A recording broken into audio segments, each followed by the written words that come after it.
to be me, right? Yeah, go ahead and introduce. I'm jumping in here. Good evening. This is Ellen Finch welcoming you to our evening's presentation, The coming of The the Coming of the Age of the Cosmic Ethiopian King, presented by Dr. Charles Finch. I hope you enjoy it. Thank you for tuning in. Yes, thank you for being here. This is the second of our presentations that we have started to do. We've got several more of these over the coming weeks and months, but let's kind of get right to this. The coming of the age of the cosmic Ethiopian king. Who is the cosmic Ethiopian king? Let me just say this. Excuse me. There's so much African history, ancient African history in particular, that is found in Greek mythology, interestingly enough. And so when we talk about the cosmic Ethiopian king, we take that figure out of Greek mythology. His name is Cepheus. Okay, Cepheus. He is the husband of Cassiopeia and the father of Andromeda. Now this family, if you will, this mythical family made a tremendous impression on the ancient Greeks, so much so that they really literally put them up in the skies, in the heavens, so you can find their constellations up there, very close to one another. All right.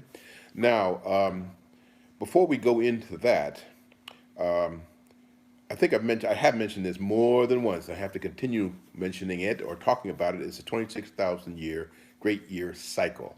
That is the time it takes the solar system to revolve around the center of the galaxy. All right.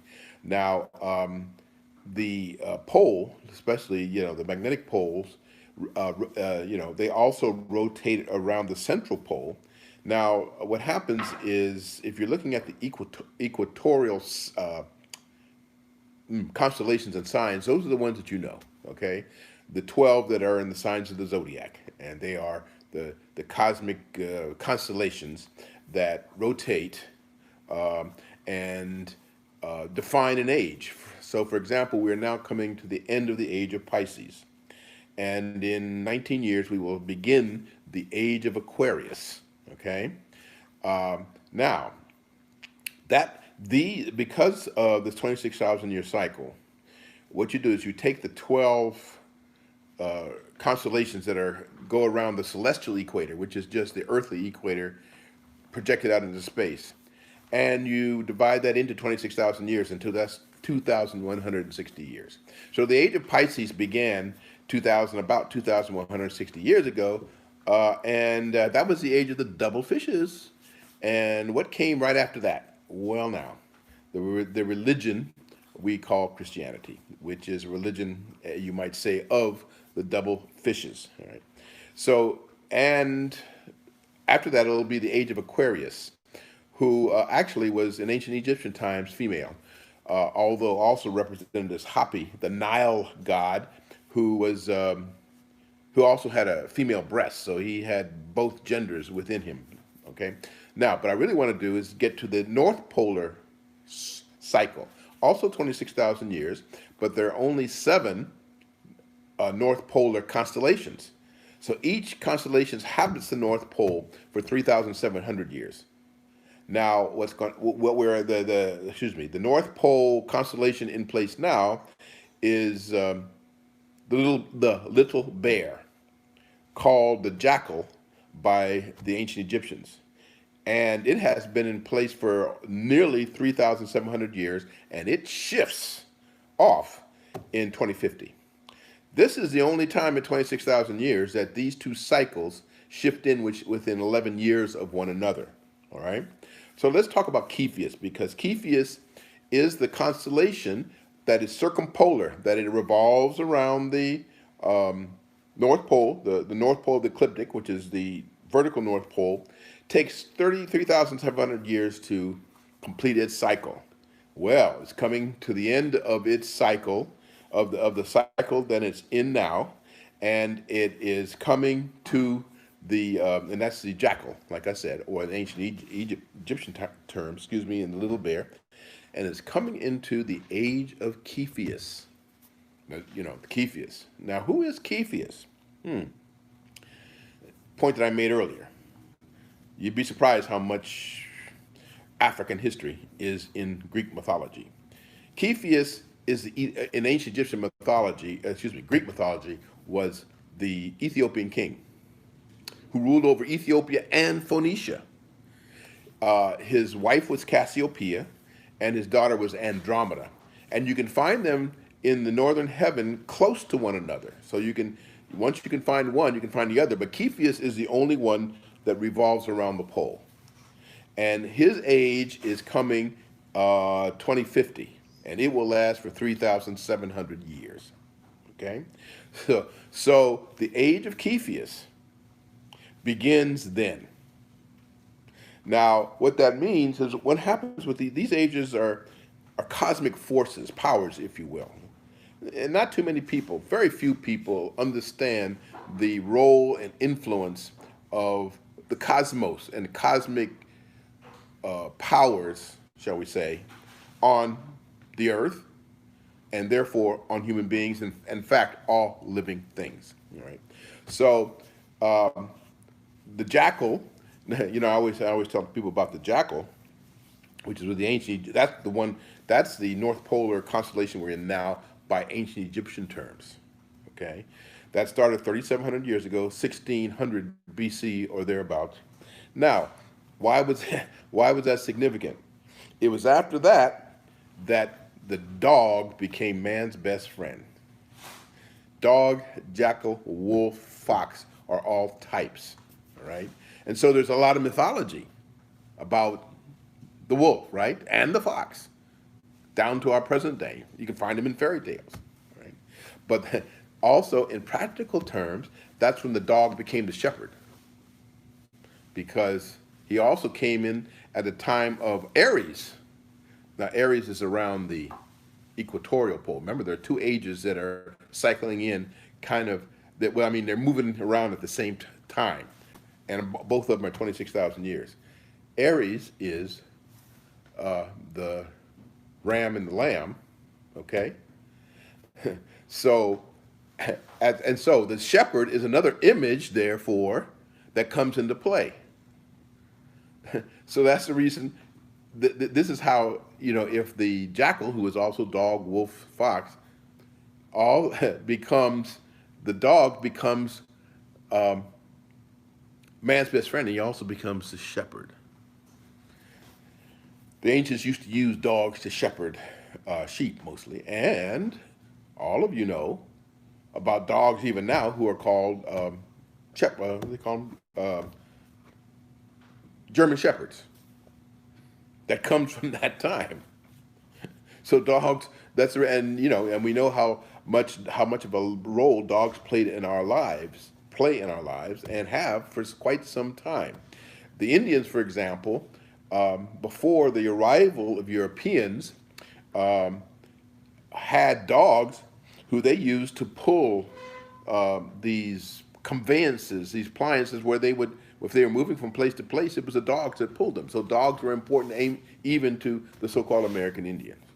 We know they were important among the ancient people of the Nile Valley. All right. What about Romulus and Remus? Is that in that time? Romulus and Remus. They're the twins, you see. And we'd have to talk a little bit differently about the twins, because the twins actually come in after. See, these things go back forward. We've kind of come through the era of the twins. It's kind of came in. See, let me slow down. I'm kind of tripping over my words. So Romulus. That's Horus and Set, going back in ancient times. Romulus and Remus for the Romans. Cain and Abel in the Bible. So you find these twins. They're also cosmically, shall we say, active, going back. But we've kind of come through that. The twins are behind us, also in front of us. So we won't see them for another, 22,000 years, 23,000 years, 24,000 years, like that. Okay? Okay, so Cepheus will be at the North Pole and will stay there for 3,700 years. He arrives at the North Pole in 2050. Now, This is the thing when these ages come in to play, so to speak. You start feeling their influences well ahead of time. Now, even the age of Aquarius, the age I call the age of the great mother of the waters, which we don't have time to go into right now. We can do that another time. We've already started feeling her influence. And we are also feeling the influence of the cosmic Ethiopian king, whom we call Cepheus. What is that influence? He is the cosmic Ethiopian king. Now, you say, well, this is just cosmic mythology. It's that. But the thing that most people fail to take into account is this so-called cosmic mythology impacts us in very real ways. Mythology is not just a fairy tale, not just, inventive stories. Mythology is a symbolic way of representing the truth and reality. The ancients knew that. They're the ones who sort of created it. And they would project their mythology out into the cosmos. So mythology isn't just something that you read it's not a fairy tale. It's a symbolic way of representing the truth or representing reality, if you would. So anyway, the Cepheus, the cosmic Ethiopian king. Once I started realizing that, I began to realize that much of what has been happening over the last, at least since 1955, what was that? The Montgomery bus boycott led by who? Dr. Martin Luther King. Ethiopia, Cepheus is a king. Uh-huh. You say, it's just coincidence. No such thing as coincidence. But I can't go into that now. So I began to realize that we feel these cosmic influences in our day-to-day lives, and we're just totally oblivious to it. Now, what was the 1955? Well, you could select other dates, but that's an obvious date and a real date. All right, 1955, the Montgomery bus boycott. What did it do? It inaugurated the civil rights movement. It sure did. Which was when black people started in earnest, started taking up their, their own, not responsibility, but taking up in a whole different level of a way, their own, shall we say, liberation. And it intensified when? In the 60s. I came up, I was born, I came up in the 50s and 60s. Especially the 60s. That's when I became of age. And what was that? The Black Power movement for us when I was in college. That's what defined our thinking. Malcolm, Malcolm, Marcus, Martin, Coltrane, others we could name. These are the individuals who defined our sense of ourselves and defined our feelings about our sense of what the future is going to bring forward or bring forth. All right? Well, we were already feeling the effects or the influences of this age of the cosmic Ethiopian king. 100 years, 75 to 100 years ago. And that's the way these ages start influencing us decades, even generations before they actually come into position. So Cepheus, now wait a minute, and then he's a cosmic Ethiopian king. I need to make this. That doesn't mean he's the Ethiopian king. That means he's a cosmic king only of people of African descent, of black people. No. His influence affects everybody on the planet. Okay? But we can really pinpoint with black people exactly how that happens, or what is happening, or what is going on. But everybody is affected by this coming of Cepheus, just like everybody is affected by the coming of the age of of the great mother of the waters, who we also call Aquarius. And they cycle in at within 11 years of one another. The only time in 26,000 years that happens. So, if you want to know what's going on in the world, it has been, whoa, since the beginning of last century. Why all this intense change and upheaval, which seems to be getting more intense as as days go by in presently? Well, the cosmos is telling you what. You got these two ages cycling in within 10 years of one another, 11 years of one another, and their influence is just, in one way, it's not being felt. That's not exactly what I wanted to say. It's true, it's real, it's powerful, it's felt, but it's not perceived. Oh, I see it. Why? Why you? My God, I've been looking for it. And others that I can think of, have been looking for it. People like, and I think people like the people who are leaders and even are martyrs, if you call them.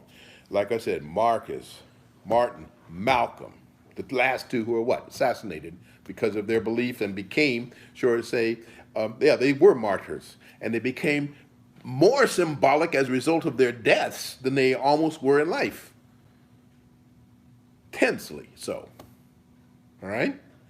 And it's like, it's like there was a sense in which they were sacrificed for the movement of people of African descent, yes, but perhaps the movement that is generated by the cosmic Ethiopian king, like Martin Luther King. And Malcolm, of course. Malcolm X. Some people say Malcolm the 10th. The 10th manifestation of Malcolm. Others say Marcus Garvey. I even go into the arts and pinpoint where, for me personally, it's John Coltrane. John Coltrane is, to me, as much of an influence as anybody I've mentioned. And if you listen to him, you can't somehow, you can't stay the same. It just shows you the power of art, and especially of music, because music is not just sound, but a way in which sound comes together to transform people. Oh, and the ancients knew that. And I'm going to tell you, you're not going to like this. The ancients would never have allowed rap music. No. They would never have allowed it. Not only would it couldn't have been played, they wouldn't have allowed it. Now you say, oh, I can see people right up there getting their backs up. Well, they say I'm 72 years old. I kind of don't care. I'm here just to tell you like it was. No, it wouldn't. Because music itself, they knew that music itself does what? It transforms people. It moves people. It turns people in one direction or the other. And so that's why the ancient Egyptians, they didn't allow certain musical forms to even exist. And if they found you playing it, they would take you out. And the Greeks learned everything they knew about music from who? The ancient Egyptians. Everything. Of course, they learned everything they knew about from the ancient Egyptians, and Ethiopians too, because that's what the Egyptians were. They were basically Ethiopians, Cushites. So, like I said, back then you just couldn't play anything you wanted to play. No, music was too. It was not only too formal. It was too They knew how it affected people, how it transformed people. It could raise them up, or it could bring them down. And the ancients weren't having anything that was any kind, any form that was going to bring them down. So that what I said was controversial, but I'm not here just to pander to people's feelings about what they are listening to. Hey, I got members of my own family who do. What am I? I can't. I can't pretend to be, shall we say, above it all. They are members of my family. You know.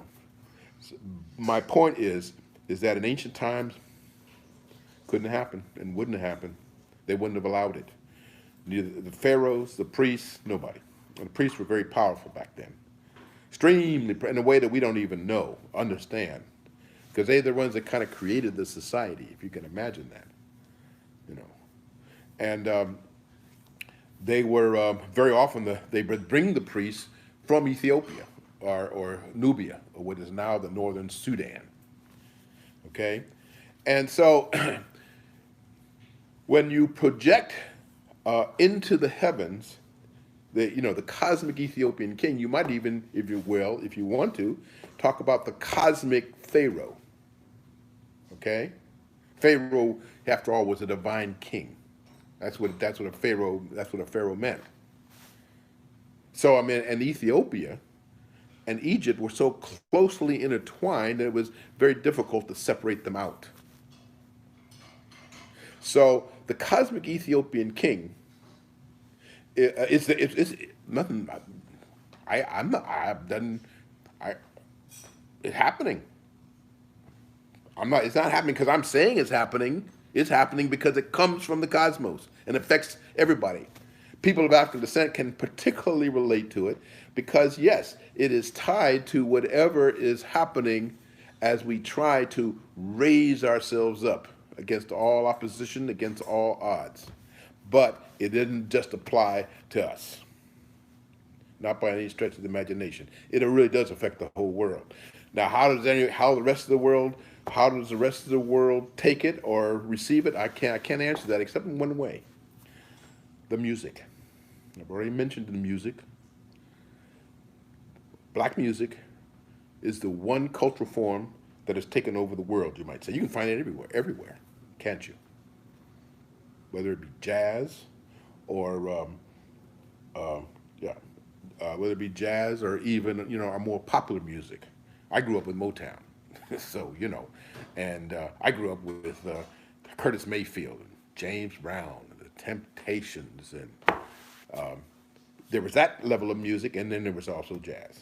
Now, the other thing to say about the cosmic Ethiopian king, you see, up for about the last 3,000 years, the ideal king, not only in Africa but throughout the world, was the warrior king that would lead his troops into battle to fight for his people or even fight to build empires, etc., etc.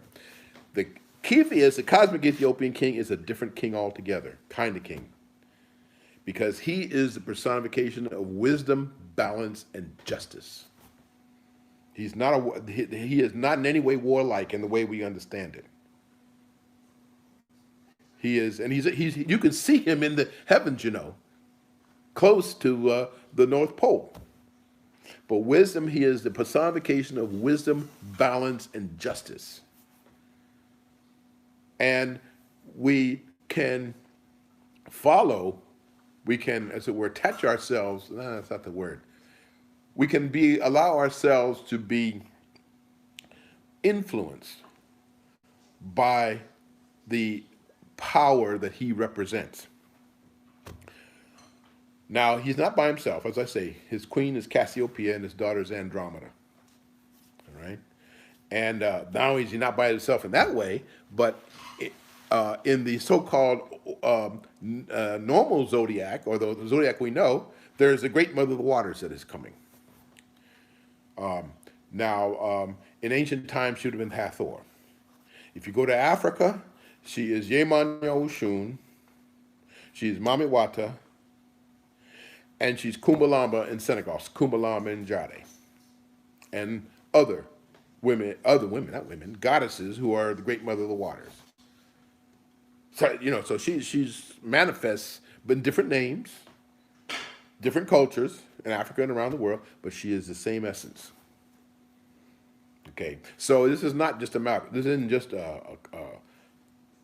about a king, about a masculine way of a masculine thing, not by any stretch of the imagination. It's just but if you look at the timetable, the time frame for the Great Mother Waters is when she comes. She comes in 2039, 2,160 years. For the cosmic Ethiopian king, it's going to be longer because there's only 7 constellations that revolve around the North Pole, 3,700 years. And yes, vast changes, which are already being felt. But she brings new life. Water always brings new life.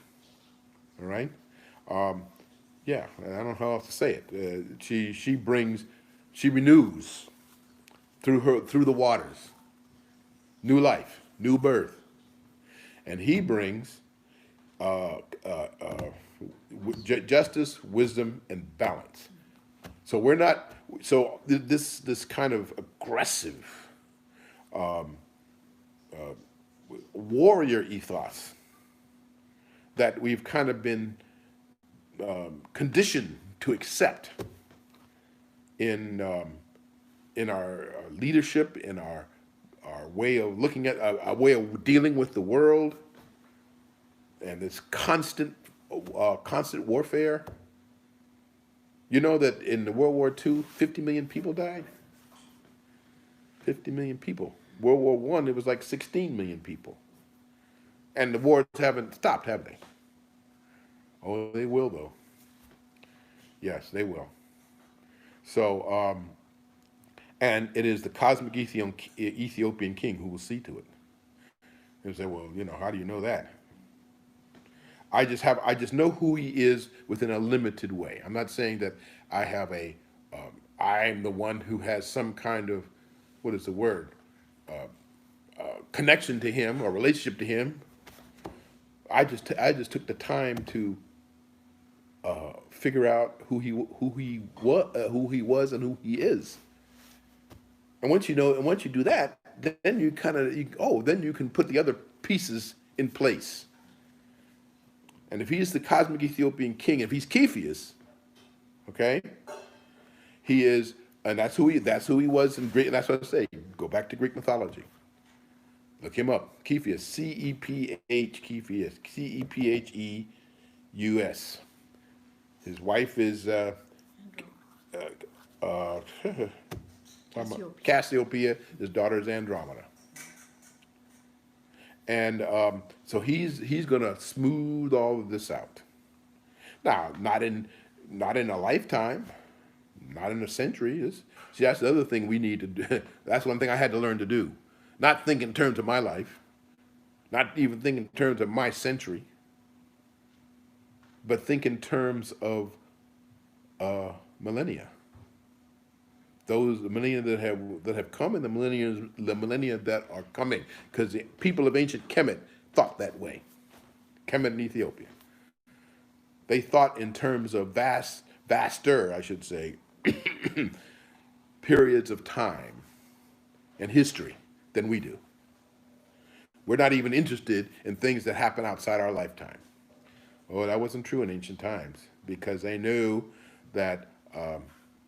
What do you want to say? Everything in time is connected. The past doesn't go away. Not by any stretch of the imagination. The past does not go away. And it provides a blueprint for the future. In fact, I forget who it was said, if you want to know the future, look to the past. And so the present is just the nexus which brings past and future together. And so you need to think in terms of longer cycles of time, longer periods of time, not just one's lifetime. What do you live? 60, 70, 80 years, even if you live to be 100, that's no time at all in human history, let alone cosmic history. Now we don't have I don't have the time to go into the whole phenomenon of reincarnation and in multiple lifetimes, but that's real. And not, people think that's just Eastern, Hindu and Buddhist. No.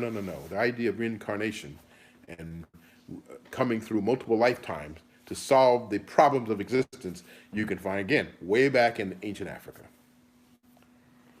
So yeah, that's a whole nother subject. Is that our?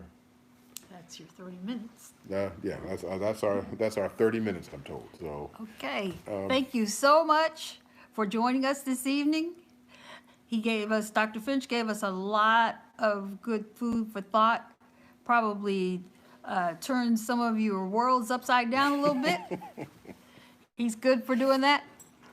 But we do thank you, and we ask you to subscribe to our YouTube channel, Egyptian scholar Charles S. Finch III, MD. We also have a little note up about monetary tips. We have a Cash App and a PayPal. So our Cash App is $Seed Star 1, SEEDSTAR 1. let me say something about Sea Star. You know who Sea Star is? It's Potolo. It's the Sirius B, the white dwarf star that is a central piece of the Dogon cosmic system, ancient Egyptian system too. They call it the seed star. That's a whole other subject. Yeah, these things always are. As always, thank you so much for your support, and we'll see you next time.